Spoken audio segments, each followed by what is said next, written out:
ಯಾವ ತರ ಇರ್ತೈತಿ ಏನು ಅಂತ. ನಾ ಹಾಟಿಂದ ಒಂದ್ 3 ಅಷ್ಟ ತಗೊಂಬಂದಿದ್ದೆ.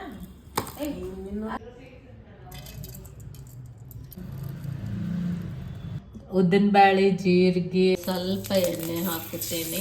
ಹಿಂಡುತ್ತಿದ್ದೇನೆ. Hi, hello, welcome back to my YouTube channel. Hope all good, all fine, ಎಲ್ಲರೂ ಆರಾಮದ್ರಿ ಅಂತ ಅನ್ಕೊಳತೀನಿ. ಸೊ ಇವತ್ತು ಆಸ್ ಯೂಶುವಲ್ ನಾನು ಡೈಲಿ ಲಾಗ ಮಾಡತ್ತೀನಿ ರೀ. ಇವತ್ತಿನ ದಿನ ಯಾವ ತರ ಇರ್ತೈತಿ ಏನು ಅಂತ ಪ್ರತಿಯೊಂದನ್ನ ನಿಮ್ ಜೊತೆ ಶೇರ್ ಮಾಡ್ಕೊತಾ ಇರ್ತೀನಂತೆ. ಸೊ ಸ್ಕಿಪ್ ಮಾಡ್ಲಿಲ್ಲಂಗ ಈ ವಿಡಿಯೋನ ಕೊನೆ ತನಕ ನೋಡ್ರಿ. ಹಂಗ ಇನ್ನು ತನ ಯಾರು ನನ್ನ ಚಾನಲ್ನ ಸಬ್ಸ್ಕ್ರೈಬ್ ಮಾಡ್ಕೊಂಡಿಲ್ಲ, ಸಬ್ಸ್ಕ್ರೈಬ್ ಮಾಡ್ಕೊಂಡು ನೋಡ್ರಿ. ಬರ್ರಿ ಇವತ್ತಿನ ಈ ಡೇನ ಸ್ಟಾರ್ಟ್ ಮಾಡೋಣ. ಆಕ್ಚುಲಿ ನಾನು ಇವತ್ತ ಈವ್ನಿಂಗ್ ಅಂತ ಲಾಗ್ ಸ್ಟಾರ್ಟ್ ಮಾಡತ್ತೇನ್ರಿ. ಸೊ ಬೆಳಿಗ್ಗೆ ಎಲ್ಲ ಮಾಡೋಕ್ಕಾಗಲಿಲ್ಲ, ಆಮೇಲೆ ಸ್ವಲ್ಪ ಕೆಲಸ ಇತ್ತು. ಸೊ ಅದ್ರ ಜೊತೆಗೆ ವಿಡಿಯೋ ಎಡಿಟಿಂಗ್ ಅದು ಇದು ಎಲ್ಲ ಟೈಮ್ ಹೋಗ್ಬಿಡುತ್ತೆ. ಸೊ ಹಾಗಾಗಿ ಇವಾಗ ಈವ್ನಿಂಗ್ 5 o'clock ಆಗೈತಿ. ಸೊ ಇವಾಗ ಲಾಗ್ ಸ್ಟಾರ್ಟ್ ಮಾಡತ್ತೀನಿ.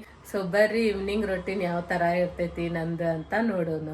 ಇವತ್ತ ನೈಟ್ ಡಿನ್ನರಿಗೆ ಏನು ರೆಡಿ ಮಾಡಿದ್ದು ಇರ್ಲಿಲ್ಲ ರೀ. ನೆಕ್ಸ್ಟ್ ಡೇ ಬ್ರೇಕ್ಫಾಸ್ಟಿಗೆ ಪ್ರಿಪೇರ್ ಮಾಡ್ಕೊಳತೀನಿ ಇವಾಗ. ಸೊ ನಾಳೆ ದೋಸೆ ಅವ್ರ ಪಡ್ಡು ಮಾಡ್ಬೇಕಂತ ಅನ್ಕೊಂಡು ಇಲ್ಲೇ ಅಕ್ಕಿ ನೀರಾಗ ಹಾಕಿದ್ವಿ ಬೆಳಿಗ್ಗೆನ. ಇಲ್ಲೇ ಅಕ್ಕಿ, ಕಡ್ಲಿ ಬ್ಯಾಳಿ, ಆಮೇಲೆ ಉದ್ದಿನ ಬ್ಯಾಳಿ, ಅವಲಕ್ಕಿ ನೆನೆ ಹಾಕಿ ಇಟ್ಟಿದ್ವಿ.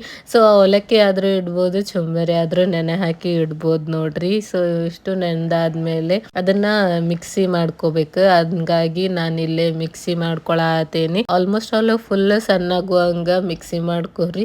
ಅಂದ್ರ ಮಸ್ತ್ ಆಗ್ತೈತಿ ದೋಸಾ ಪಡ್ಡು ಎಲ್ಲಾನು. ಹಿಟ್ಟೆಲ್ಲಾ ರೆಡಿ ಮಾಡಿ ಇಟ್ಟಾದ್ಮೇಲೆ ಇಲ್ಲೇ ನಮ್ಮ ಮನಿ ಕಡೆ ಸಂತಿ ಇತ್ರಿ. ಸೊ ಹಂಗಾಗಿ ಇಲ್ಲೆಲ್ಲಾ ವೆಜಿಟೇಬಲ್ಸ್ ತಗೊಂಬಂದಾರ. ಉಳ್ಳಾಗಡ್ಡಿ, ಆಲೂಗಡ್ಡಿ, ಕ್ಯಾಪ್ಸಿಕಮ್, ಸೌತೆಕಾಯಿ. ಸೊ ಇನ್ನಷ್ಟು ತಗೊಂಬಂದಿದ್ರು. ಆಲ್ರೆಡಿ ಇತ್ರಿ ಮನಿ ಒಳಗ ಒಂದಿಷ್ಟು ವೆಜಿಟೇಬಲ್ಸ್, ಬಟ್ ಇನ್ನೊಂದ್ ಸ್ವಲ್ಪ ಬೇಕಾಗಿತ್ತು. ಸೊ ಹಂಗಾಗಿ ಇವನ್ನೆಲ್ಲಾನು ಹೋಗಿ ತಗೊಂಡ್ ಬಂದಿದ್ರು. ನಾನಿಲ್ಲೇ ಎಲ್ಲಾ ವೆಜಿಟೇಬಲ್ಸ್ ಸಪರೇಟ್ ಆಗಿ ಮಾಡಿ ಒಂದ್ ಕವರ್ ಒಳಗ ಹಾಕಿ ಇಟ್ಟೆ. ಕೊಬ್ಬರಿ ಚಟ್ನಿ ಮಾಡಕ ಏನೇನೆಲ್ಲ ಇಂಗ್ರೀಡಿಯೆಂಟ್ಸ್ ತಗೊಂಡೇನಿ ಅಂತ 1 by 1 ನೋಡೋಣ ಬರ್ರಿ. ಸೊ ಫಸ್ಟಿಗೆ ಇಲ್ಲಿ ಕೊಬ್ಬರಿ ತಗೊಂಡೇನಿ, ಆಮೇಲೆ ಮೆಣಸಿನ್ಕಾಯಿ, ಕೊತ್ತಂಬರಿ, ಕರಿಬೇವು, ಶುಂಠಿ, ಬೆಳ್ಳುಳ್ಳಿ, ಆಮೇಲೆ ಈ ಸೈಡ್ ಉದ್ದಿನ ಬ್ಯಾಳಿ, ಜೀರಿಗೆ, ಪುಟಾಣಿ ಹಿಟ್ಟು, ಸಕ್ಕರೆ, ಉಪ್ಪು. ಸೊ ಇದಿಷ್ಟು ಇಂಗ್ರೀಡಿಯೆಂಟ್ಸ್ ನಾ ತಗೊಂಡೇನಿ. ಸೊ ಇವಾಗ ಯಾವ ತರ ಮಾಡೋದು ಅಂತ ನೋಡೋಣ ಬರ್ರಿ. ಇವಾಗ ಕೊಬ್ಬರಿ ಚಟ್ನಿ ಮಾಡೋದು ಯಾವ ತರ ಅಂತ ಹೇಳಿ ನಾ ಸ್ವಲ್ಪ ಲ್ಯಾಂಗ್ವೇಜ್ ಚೇಂಜ್ ಮಾಡಿ ಮಾಡ್ತೇನಂತೆ. ಸೊ ಬರ್ರಿ ಸ್ಟಾರ್ಟ್ ಮಾಡೋಣ. ಮೊದಲಿಗೆ ಇಲ್ಲಿ ಉದ್ದಿನ ಬೇಳೆಯನ್ನು ಹುರ್ಕೋಬೇಕು. ಒಂದಿಷ್ಟು ಉದ್ದಿನ ಬೇಳೆ ಹಾಕ್ತೀನಿ. ಇದನ್ನ ಚೆನ್ನಾಗಿ ಹುರ್ಕೋಬೇಕು. ಇವಾಗ ಉದ್ದಿನ ಬೇಳೆ ಹಾಕಿದ್ರೆ ಟೇಸ್ಟ್ ಚೆನ್ನಾಗಿ ಬರುತ್ತೆ. ಹಾಗಾಗಿ ನಾವು ಉದ್ದಿನ ಬೇಳೆಯನ್ನು ಉಪಯೋಗಿಸ್ಬೇಕು. ಇದು ಸ್ವಲ್ಪ ಬ್ರೌನ್ ಕಲರ್ ಆಗುವವರೆಗೂ ಹುರ್ಕೋಬೇಕು. ಹುರಿದ ನಂತರ ಇವನು ಒಂದು ಪ್ಲೇಟಿಗೆ ವರ್ಗಾಯಿಸಬೇಕು. ನಂತರ ಅದೇ ಬಾಳಿಗೆಗೆ ಇಲ್ಲಿ ಒಂದಿಷ್ಟು ಮೆಣಸಿನ್ಕಾಯಿ, ಅಂದರೆ 4 ಮೆಣಸಿನ್ಕಾಯನ್ನ ತೆಗೆದುಕೊಂಡಿದ್ದೇನೆ. ಸೊ ಇದನ್ನು ಚೆನ್ನಾಗಿ ಫ್ರೈ ಮಾಡಬೇಕು. ಈ ಥರ ಫ್ರೈ ಮಾಡಬೇಕು ನೋಡಿ. ಮೊದಲಿಗೆ ಸ್ವಲ್ಪ ಡ್ರೈ ಆಗಿ ಫ್ರೈ ಮಾಡಿ. ಇವಾಗ ಈ ಮೆಣಸಿನ್ಕಾಯಿಗೆ ಸ್ವಲ್ಪ ಎಣ್ಣೆ ಹಾಕುತ್ತೇನೆ, ಮತ್ತೆ ಇದನ್ನೇ ಹುರ್ಕೋತೀನಿ. ಈಗ ಹುರಿದುಕೊಳ್ಳುವ ಕಾರ್ಯಕ್ರಮ ಎಲ್ಲವೂ ಮುಗಿದಿದೆ. ನೆಕ್ಸ್ಟ್ ಇಲ್ಲಿ ಜಾರಿಗೆ ಕೊಬ್ಬರಿ ಹಾಕಿಕೊಳ್ಳುತ್ತಿದ್ದೇನೆ. ನಾನು ಇಲ್ಲಿ 1 ಕಾಯಿ ಒಳಗೆ ಅರ್ಧ ಬಟ್ಟಲನ್ನು ತೆಗೆದುಕೊಂಡಿದ್ದೇನೆ. ನಂತರ ಇಲ್ಲಿ ಶುಂಠಿ ಹಾಕುತ್ತಿದ್ದೇನೆ ಈ ಜಾರಿಗೆ. ಅದಾದ ನಂತರ ಇಲ್ಲಿ ಬೆಳ್ಳುಳ್ಳಿ ಹಾಕುತ್ತಿದ್ದೇನೆ. ಅದಾದ ನಂತರ ಇಲ್ಲಿ ಕರಿಬೇವನ್ನು ಹಾಕುತ್ತಿದ್ದೇನೆ. ಈಗ ಕೊತ್ತಂಬರಿಯನ್ನು ಹಾಕುತ್ತಿದ್ದೇನೆ.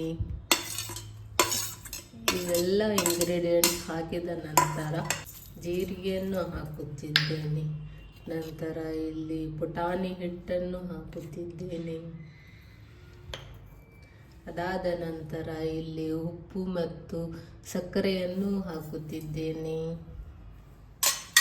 ತದನಂತರ ಇಲ್ಲಿ ಉದ್ದಿನ ಬೇಳೆ ಹುರಿದಿಟ್ಕೊಂಡಿದ್ದು ಹಾಕುತ್ತಿದ್ದೇನೆ.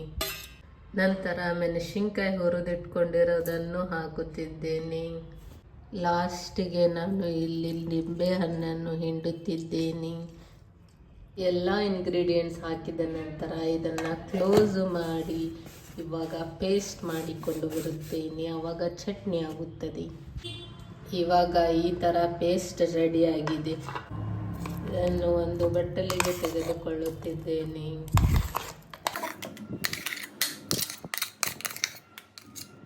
ನಂತರ ಇದಕ್ಕೆ ಸ್ವಲ್ಪ ನೀರು ಹಾಕುತ್ತಿದ್ದೇನೆ ಮತ್ತು ಮಿಕ್ಸ್ ಮಾಡಿಕೊಳ್ಳುತ್ತಿದ್ದೇನೆ.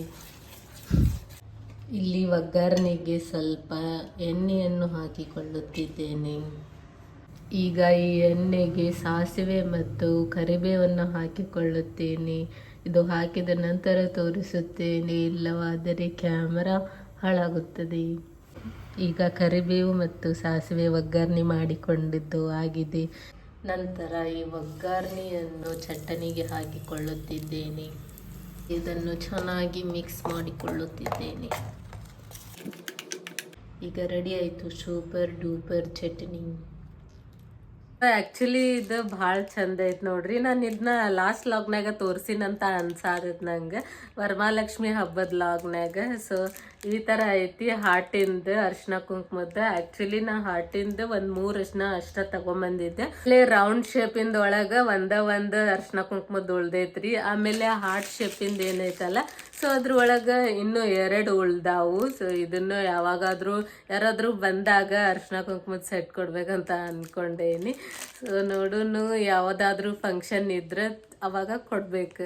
ಇದು ಭಾಳ ಶಾರ್ಟ್ ವಿಡಿಯೋ ಆಗಿತ್ತು, ಬಟ್ ಸ್ಟಿಲ್ ನೀವು ಎಂಜಾಯ್ ಮಾಡಿರಿ ಅನ್ಕೊಳತೇನಿ. Thanks for watching. ಬಾಯ್. ಮತ್ತು ನೆಕ್ಸ್ಟ್ ಲಾಗ್ನಾಗ ಸಿಗೋಣಂತ.